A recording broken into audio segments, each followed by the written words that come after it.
It all started so well. You know, one of the things that this campaign seems to love doing is giving you a dilemma and then kind of forcing you to pick a side in an ongoing conflict. It happened before when the conflict was between the Xanthars Guild and the Drow. Then it happened when it was Hobgoblins versus Drow, and then later it happened with Kuatoa versus Drow. Basically, it's just Drow versus everyone. They don't have many friends. But now we are on the 5th floor, no Drow here, and we had another dilemma going into this session. We had 2 of them, in fact. Dilemma the first. There is a dragon on this floor with a sentient sword buried in its head.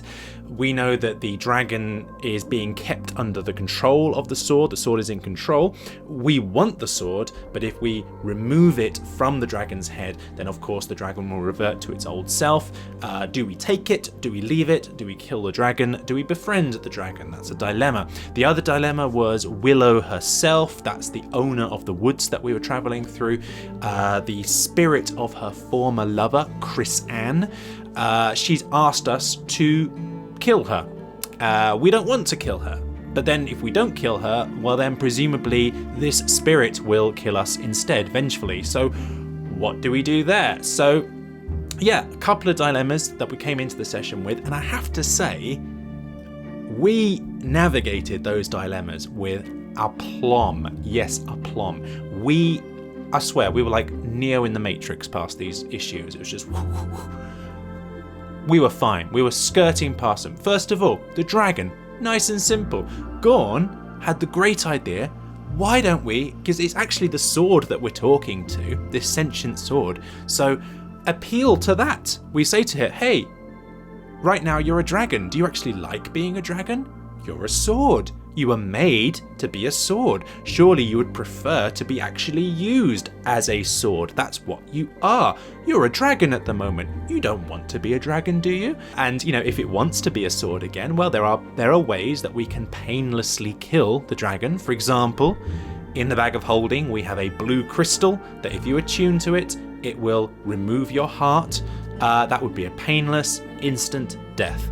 And of course, you know, really, the sword is in control. It would make the dragon attune to the crystal. The dragon would die. We can then remove the sword. Easy peasy, job done. So we had that conversation and we persuaded it. It seems that this sword has kind of lost a lot of its memories. It doesn't remember a lot about where it's from or who he is. But it did like the idea of collecting treasure and being able to do that. And of course, we promised, yeah, we can absolutely take you with us. We can, you know, bling up your hilt a little bit, put a little like gemstone into your hilt, something like this. And he really liked this idea. He did have some kind of vague recollections of the paladin who put him into the dragon's head, and a little bit less of the Prince of Ivory, which is Boleyn's patron. And we said, hey, look, again, come with us. We can get you answers to those questions. We can get you closure. We can help you remember the things that you've forgotten. You know, Boleyn here, she has the Prince of Ivory as her patron. He asked us to find you. So if you come with us, we can get you back where you need or where you want to be. You don't have to be stuck as a dragon for the rest of your life. And you know what? He was persuaded. And he said to us, come back later. You know what, I have to get my affairs in order, which we basically understood to be the DM saying to us, sure, you win this, but you need to level up a little bit before I let you have this sword because it's quite powerful. So we said, fine, we'll come back once you've got your affairs in order. And he said to us, look, there are some portals on this level, 3 of them in fact. Willow can show you how to use them. And then if you come back later via those portals, I will go with you. So that was great. Dilemma sorted. We basically have managed to skirt past that. Neo from the Matrix, no fighting needed. Love it. So then we're on a hot streak. We say, well, now there's the second issue. There's Willow versus Chris Ann. So we just outright told Willow, we want to help you with your werebat problem. Apparently there are some cloakers living on this floor, hiding inside the mine that we passed last session, and they are hunting the werebat. She wants them gone. We said, we can help you, but... And here we explained about Chris Ann and the problem that we're in. We said, we don't want to help Chris Ann. And is there some way for you to help us here? And at first she was kind of hesitant about it, but we said, hey, look, if you don't help us here, then Chrysan is presumably going to attack us. And if she wins, she or he, I don't actually know what gender, if it wins, then presumably the next band of adventurers to wander down here, Chrysan will try to recruit them as well, and it will just keep on happening and keep on happening and keep on happening until eventually one of these groups of adventurers is strong enough to defeat you. Surely it's just better if you just avoid all of that, help us out, and you can just sleep peacefully knowing that your former lover isn't trying to hunt you down and kill you. And she was persuaded, and she cast aid on the party. She increased our hit points. She said basically, I'm confident you can deal with Chrysan, you can handle it, off you go. And you know what? We did. Almost immediately after leaving the tower, as expected, we were set upon by the ghost of Chrysan. It was a will-o'-the-wisp. And we smashed it. We cleaned it up. Flawless victory. Chrysan didn't land a single hit on us in the entire fight. Boom! So at this point, we're feeling good. We took this former lover of Willow's down in just 2 rounds of combat. Yeah, firing on all cylinders. Party is amazing. And then we entered the mine. Inside the mine, there were 3 cloakers waiting for us. There were 3 of us in the party. There's normally 4, but our paladin wasn't with us this session, and so we were pretending that the paladin had stayed behind with Willow, and Willow was telling him all about the portals on the floor and how to use them. Believe me, we really missed him. Because cloakers, in case you don't know, they're kind of like flying facehuggers from Alien. They kind of latch onto you as soon as they can. They blind you, they restrict your movement, and they make it impossible to breathe when they're attached. Meaning, of course, if you can't breathe, you can't cast spells with verbal components, and after a while you have to start rolling constitution saves or you suffocate. Almost straight away in this fight, we basically split our focus. We took 1 enemy each, which isn't the worst way to go, but in the very first round, both Bolin and Kronos, our barbarian, failed their saves, and they ended up with a cloaker attached to their face. Gorn, my character, he was fine, but I don't know, maybe at this point we were still kind of flush with victory from our flawless Chrysan fight. Maybe we were just in a role-playing mood. For whatever reason, both Bolin and I took it upon ourselves to go into this fight fighting suboptimally. I think that's the only way to describe it. We were basically fighting the way that our characters actually would, rather than the way that we optimally as gamers would. Some people don't like it when people play this way. I personally love it, but there is danger in playing stupidly. And so basically, as I said, first round of combat, Bolin ends up with a facehugger, strangling her. Now Gorn sees this, of course. So I already knew that as soon as he gets his next turn, he would ignore the cloaker that he's in combat with. He would turn around and he would run straight over to her. He wouldn't disengage first. So of course, yes, he would sustain an opportunity attack. No, he doesn't care. He would just run straight towards Bolin and try and rescue her. And by the way, I should point out here, the DM was very open with us in this combat. He said, if we physically hit a cloaker while it is attached to us, then any damage that we inflict on the cloaker above 10 HP will also be inflicted upon ourselves. Makes sense, right? You know, there's a certain amount of padding there, but you are basically punching yourself in the face. So it makes sense that some of that damage will spill through. So then it comes to Bolin's turn in the initiative order. She has this cloaker on her face. She can't breathe, she can't see, she can't cast spells. And remember, as we've already established, and I took some heat for saying this last session, but I stand by it, she is pretty stupid. And so in this moment, she reaches into her pocket and she pulls out the wand of fireballs. She has never used this wand before. She's never tested it. She has no idea what it does. She's never played with this kind of magic before. Of course, everyone at the table knows what fireball is. Everyone in the world that has even heard of D&D knows what Fireball is, but Bolene does not. And so what she does is she points this wand in desperation directly at her own face and the face hugger that is attached to her, and she waves the wand. Fireball centered directly at her face. No, she doesn't take the dexterity save. She doesn't even roll for it. Of course she fails it. That's over half her HP gone in one massive explosion. Next in the initiative order, it's the turn of the cloaker. 1 attack with advantage, 2 attacks with advantage. She goes down. 3rd attack, and suddenly she is down 1 death save. And then it comes round to Gorn. Now Gorn, remember, was already about to jump to Bolene's rescue. This was before she cast Fireball on herself. He was already in mind that on his turn he was going to jump to her rescue. Now he's just seen this woman that he really likes. Sure, there's no romance there anymore, but it's fine. He still likes her. He still respects her. So he runs to the rescue. Bolene!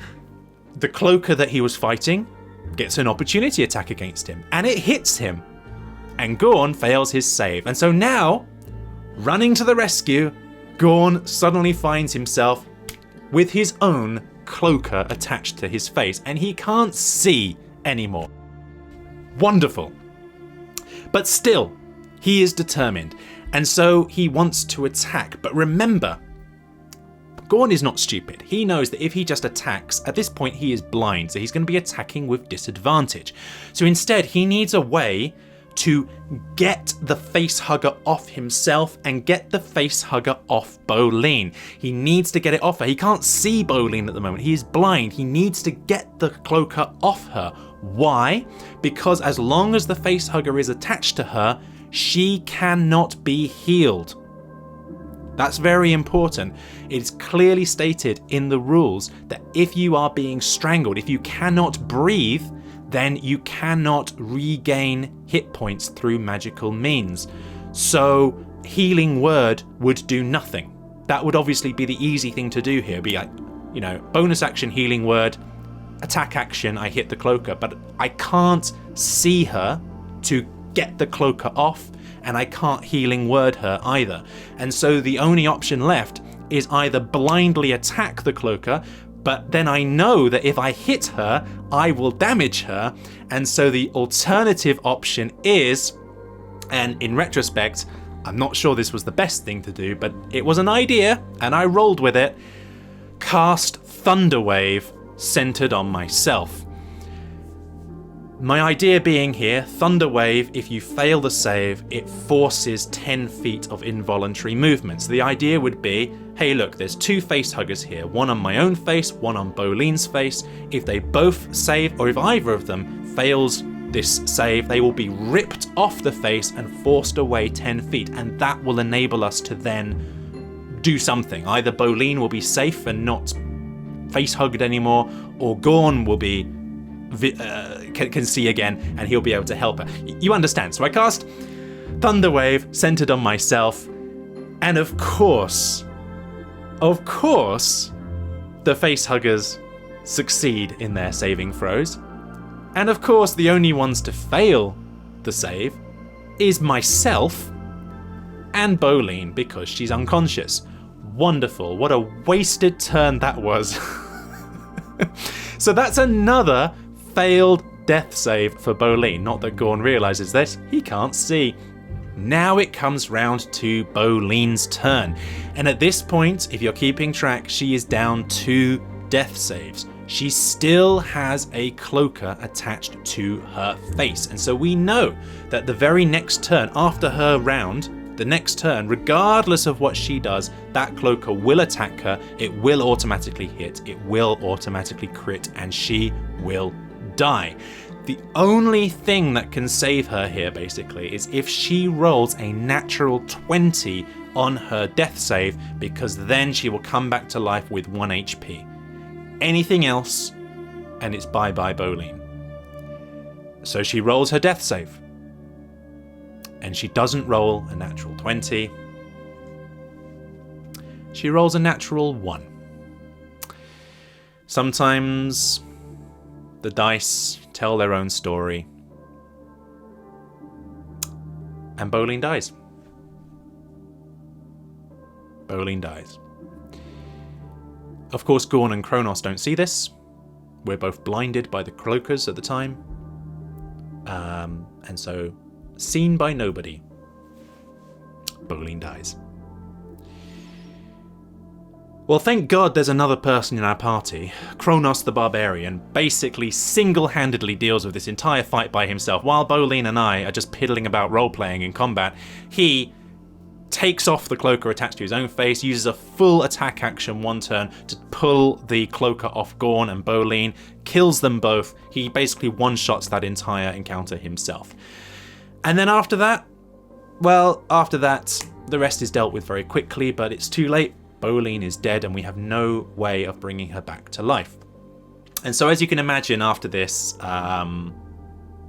you always need to kind of take a moment after someone dies.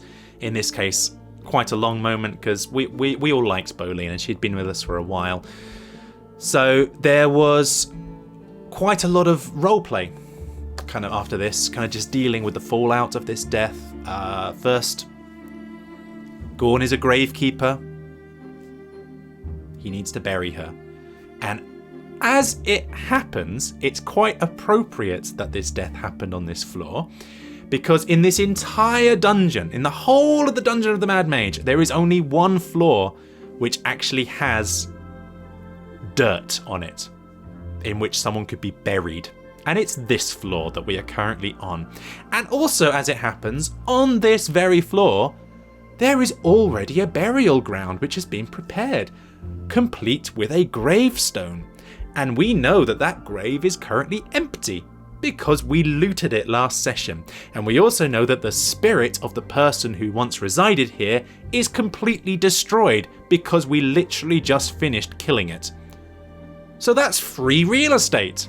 So Gorn picks up Bolin and he gently carries her over to the grave, buries her in the dirt, lovingly loots her body. The hummingbird pendant, which he'd bought for her as a gift a couple of sessions ago in Skullport, he takes it, he hangs it round his neck. And of course, the gifts that we got from the Prince in Ivory, they've all stopped working now because she's dead. And so he has the attunement slot for it, whatever it does. So he takes the moment, of course, to pray to his god Kalambor, god of death. He prays that he will look after Bolin. She's one of the good ones. Make sure she's looked after. And then he looks up, and sitting on top of the gravestone, there is a single remaining squirrel. All of the rest of Bolin's woodland critters have vanished. The only one of them to not disappear is a squirrel with strangely pointed teeth. This is indeed the Prince in Ivory in disguise.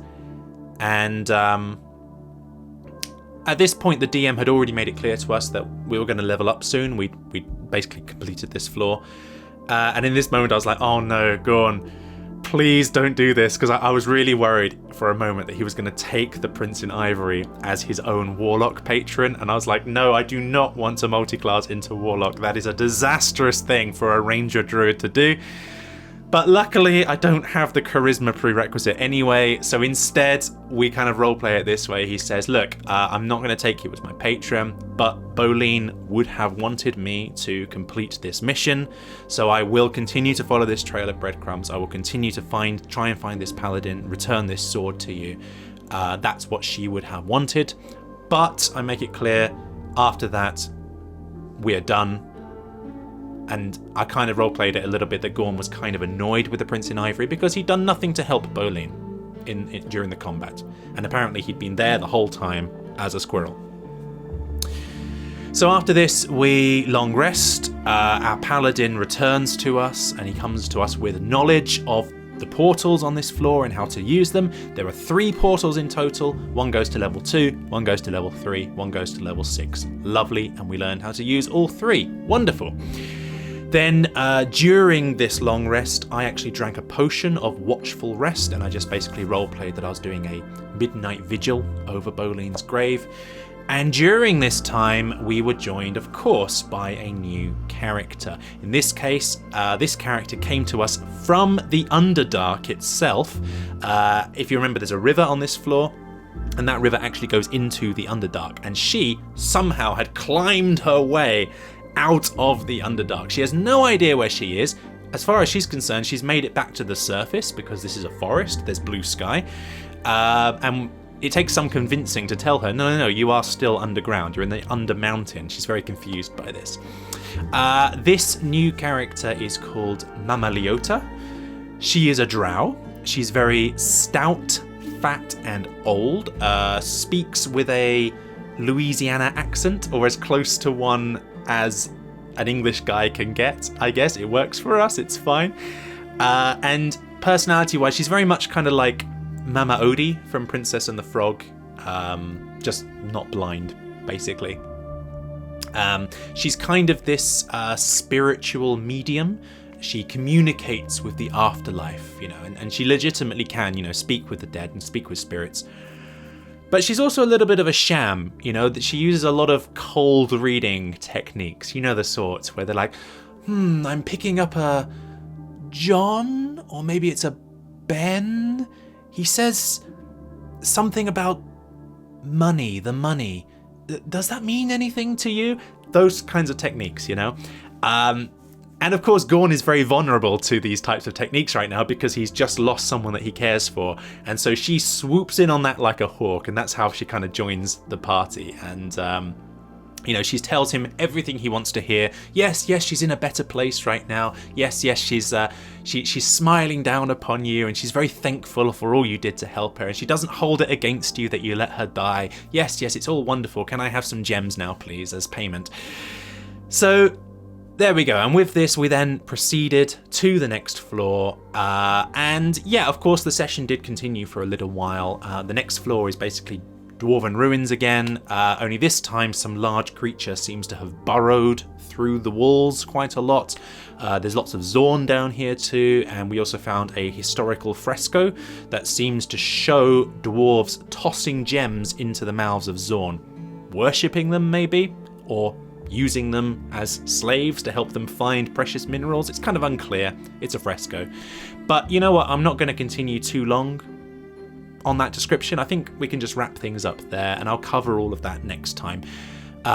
Mostly because we didn't get very far in that, but also because, you know what? I know from talking with the DM that this floor that we're now on, floor 6, is, I think, one of his favourites in the entire campaign, and I kind of want to do it justice as a result. So we will cover all of that next time, but in the meantime, rest in peace, Bolene.